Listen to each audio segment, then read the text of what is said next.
చిత్రం రిలీజ్ ఆ రోజు 30 మంది గంగా థియేటర్కి ఏదో పార్టీ స్ట్రైక్ చేస్తుంటే రోడ్స్ అన్నీ బ్లాక్ అయ్యి ఉంటాయి. గంగా థియేటర్కి వెళ్ళాం. కొత్త వాళ్ళ సినిమా పర్లేదు, టికెట్లు దొరుకుతాయి. ఓడియన్ మినీ ఓడియన్ ఇచ్చారు, అది చిన్న థియేటర్, అక్కడ చూడద్దు మన పెద్ద సినిమా, పెద్ద హాల్లో చూద్దామని దిల్షుక్ నగర్ వరకు గంగా థియేటర్కి 30 మంది. ఆ స్ట్రైక్లో రోడ్లు ఇటు అటు చేసుకోం, అంటే కరెక్ట్గా రోడ్స్ బ్లాక్ అయి ఉంటే సందుల్లోంచి వెళ్ళేసరికి మార్నింగ్ షో బిగిన్ అయిపోయింది. మ్యాట్నీకి టికెట్లు లేవు, మాకెవరికి టికెట్స్ లేవు. మేము క్రూ అండి, మేము సినిమా కోసం పనిచేసాం అని మాకు మేము పరిచయం చేసుకోవాల్సి వచ్చింది. అప్పుడు వాళ్ళు మాకు చూసి చిన్న సినిమాని ఇంత పెద్ద ఓపెనింగ్స్ తీసుకొచ్చారండి మీ పబ్లిసిటీతో, టికెట్స్ అయితే లేవు, మీరు కావాలంటే కింద కూర్చొని చూడవచ్చు. నిజంగా లిటరల్గా అందరం కింద కూర్చొని చూసాం సినిమా. ఆ తర్వాత నువ్వు నేను రిలీజ్ అయింది. నువ్వు నేను ఆ సినిమాలో ఇప్పుడు నీకోసం ఈ అన్వేషణ పాటకు కూడా డ్యాన్స్ చేస్తున్న యూత్ని చూశాను థియేటర్లో. అంత క్రేజ్ వచ్చింది ఆ సినిమాకి. నువ్వు నేను రిలీజ్ అయిన తర్వాత మనసంతా నువ్వే సినిమా షూటింగ్ అవుతున్నప్పుడు 10 మంది ప్రొడ్యూసర్లు అడ్వాన్సులు పట్టుకొని ఫిల్మ్ నగర్లో ఒక ఇంట్లో షూటింగ్ జరుగుతుంటే ఉదయ్ కిరణ్ కోసం వెయిట్ చేయడం నేను చూశాను.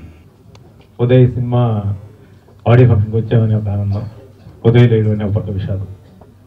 సో టోటల్గా ఈ ఫంక్షనే ఒక విషాదానందాల చెల్లెల కట్ట. సో ఉదయ్కి హోలీ అనే సినిమాలో నేను అన్నయ్యగా యాక్ట్ చేశాను. చాలా రోజులు మేము ఆ సినిమాకి ట్రావెల్ చేసాము. చాలా సున్నిత మనసుకుడు అంటే నాకు తెలిసి ఉదయ్ ఇలా చేయడంలో పెద్ద ఆశ్చర్యపోనక్కర్లేదు, ఎందుకంటే చాలా డెలికేట్. ప్రొడ్యూసర్స్ ఇబ్బంది ఉంటే వాళ్ళ రెమ్యునరేషన్లో మొత్తం కట్ చేసి మీరు ఎంత ఇవ్వగలుగుతారో అంతే ఇవ్వండి, మీకు వర్కౌట్ అయిన రేంజ్లోనే ఇవ్వండి అని చెప్పి ఎంతోమంది ప్రొడ్యూసర్లను కాపాడిన ఉదయ్ కిరణ్ ఇవాళ ఉదయ్ కిరణ్ లీడ్ అనుకుంటాం అనేది చాలా బాధాకరంగా ఉంది. చిత్రంతో స్టార్ట్ అయ్యి చిత్రం చెప్పిన కథ ఆఖరి సినిమా అవ్వటం ఇది చాలా బాధాకరం.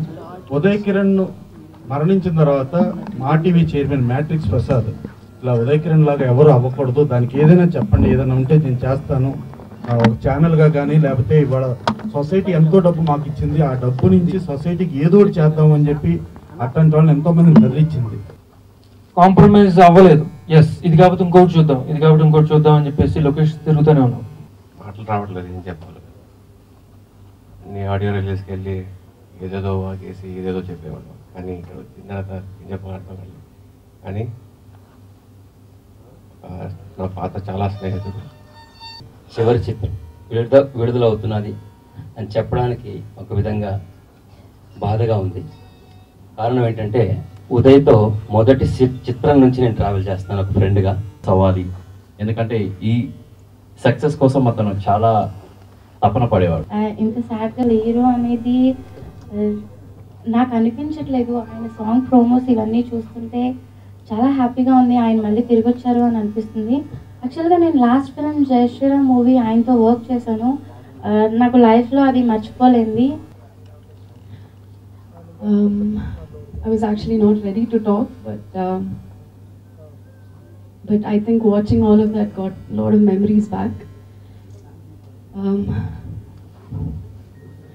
Life without him is not the same, Andy. He's given me so many memories that it's just every day is a struggle, and we all miss him very dearly. And when all of us were really grieving, Andy, Munna Garu, he really controlled that sorrow, he controlled all of that, and he put all that hard work in the movie, Andy. Screen పై చూస్తున్నాను, చిన్నప్పటి నుంచి గుర్తులు.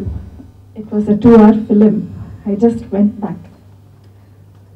First వాడిని హాస్పిటల్లో చూసినప్పుడు he had some minor problem birth అయినప్పుడు, so ఇంక్యుబేటర్లో పెట్టారు. పుట్టేయడంగానే పరిగెత్తాం చూడ్డానికి. నాన్నగారు తీసుకెళ్లారు. అమ్మ పక్కన లేడు. ఎక్కడ తమ్ముడు ఎక్కడ అంటే హీ వాజ్ ఇన్ ఇన్క్యూబేటర్. ఇప్పుడు కాదు, రాత్రి వచ్చి చూడొచ్చు అని చెప్పారు.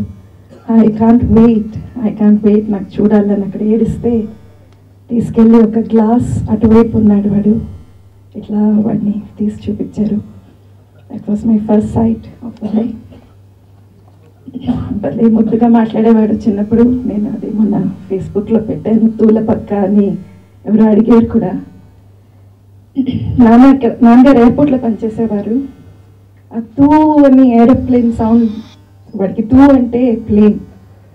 డాడీ ఎక్కడన్నా అని ఎవరు ఏ టైంలో అడిగినా 24 hours తూల పక్క ఉన్నారనేవారు. కృతజ్ఞతలు తెలియజేస్తున్నాను. ఈ సినిమా ఎంతో ప్రత్యేకమైనది. ఎందుకని అంటే ఇది ఒక ఫిలింఫేర్ అవార్డుతో మాత్రమే కాకుండా వరుసగా హ్యాట్రిక్, మొదటి సినిమాతోనే హ్యాట్రిక్ సాధించినటువంటి ఒక కథానాయకుడి చివరి చిత్రం. అతను చరిత్ర సృష్టించలేదు, ఒక సునామీని సృష్టించలేదు, ఒక ఇండస్ట్రీని మొత్తం వెనక్కి తిరిగి ఒకసారి చూసేట్టుగా చేశాడు. అతనిలో ఉన్నటువంటి ఒక కళ తపన, అతను సాధించిన ఒక విజయాన్ని మర్చిపోయి మరిన్ని కొత్త విజయాలు సృష్టించుకోవాలి. కొంచెం కష్టపడడానికి రీజన్ ఏంటంటే, ఒకటి ఆర్పి పట్నాయక్ గారు ఇంతకుముందు ఇచ్చిన హిట్స్ ఉన్నాయి, చాలా హిట్స్ ఉదయకరణ్ గారు. సో ఇది లాస్ట్ ఫిల్మ్ కాబట్టి అందరికీ ఈ సాంగ్స్ ఎలా ఉంటాయి అనేది ఒక ఉంటుంది, ఒక ఐడియా. సో ఆ ఎక్స్పెక్టేషన్ నేను రీచ్ అవ్వడం కోసం బాగా చెప్పినట్టుగా ఒళ్ళు దగ్గర పెట్టుకుని జాగ్రత్తగా చాలా సపోర్ట్ తీసుకుని మంచి టీంతో మంచి టెక్నీషియన్స్తో వర్క్ చేసి ఈ ఆడియోని ఫినిష్ చేశాను. అందరికి నచ్చింది అనుకుంటున్నా. హోప్. Thank you. సో దీన్ని బాగా ప్రమోట్ చేయండి. ఇది లాస్ట్ ఫిల్మ్ కాబట్టి. సో జూక్ బాక్స్లో కూడా రేపు వస్తుంది అని చోట్ల సిరీస్ తీసుకోండి, కొనండి వీలైతే. ఫైర్ సీన్ తీసేయండి. అండ్ సినిమా కూడా బాగా హిట్ అవ్వాలని నేను కోరుకుంటున్నాను. మీరు సపోర్ట్ చేస్తే బాగుంటుంది. Thank you. అండ్ ఈరోజు అడగగానే వచ్చినందుకు ఆర్పి పట్నాయక్ గారికి స్పెషల్ థ్యాంక్స్ అండి. నా ప్రొడ్యూసర్ అని చెప్పుకోవడం కంటే ఉదయకరణ్ మేనేజర్ అని చెప్పుకోవడానికి ఎక్కువ గర్వపడుతున్నానండి. రీజన్, నేను సినిమా ప్రొడ్యూసర్ అవ్వాలని సినిమా చేయలేదండి. నేను ఉదయ్ గారి కోసం సినిమా చేశానండి. డబ్బున్న సినిమా చేయలేదండి. ఫ్రెండ్స్ హెల్ప్తోనే సినిమా చేశానండి. బట్ ఈరోజు ఆయన లేనిది చాలా బాధగా ఉందండి. నేను అందుకే 10 years వర్క్ చేశానండి. కానీ ఏంటో తెలియదు. ఆయన పెళ్ళి నేను చేశాను, నా చేతుల మీద పెళ్లి చేసుకుంటానండి. కాశీకి అస్థికలు కలిపేటప్పుడు నాకు అర్థం కాలేదు, ఏంటి అసలు నాకు ఆయనకి ఏంటి అనుబంధం. నాకు అసలు ఒకసారికి మైండ్ బ్లాక్ అయిపోయింది. ఏంటి ఆయన నువ్వు నా పెళ్లి చేసావా, నేను నీ పెళ్లి చేయాలంటునేవాడు. ఈరోజు నేను ఆయన పెళ్లి చేసి ఆయన అస్థికలు కలపడం ఏంటి ఇక్కడికి వచ్చి అని. ఏంటో నాకు తెలియదు అది. సో నాకు ఈ సినిమా హెల్ప్ చేసిన ఫ్రెండ్స్కి అందరికి చాలా థ్యాంక్స్ అండి. Thank you so much.